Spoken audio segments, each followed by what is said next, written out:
به رئیس جمهور متوهم و متکبر آمریکا میگویم که ما ملت ایران همان حرف حاج قاسم عزیزمان را به تو میزنیم.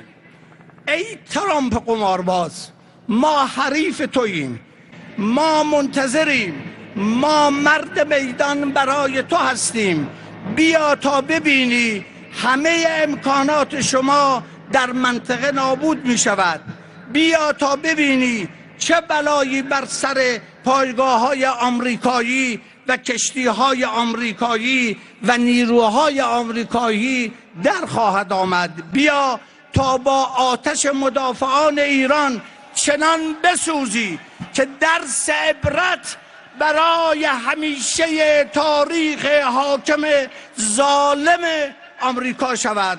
این حاکمان ظالم را ادب خواهیم کرد. بیا تا بفهمی که وقتی منطقه با آتش کشیده شود با چه تبعات سنگینی روبرو خواهی شد.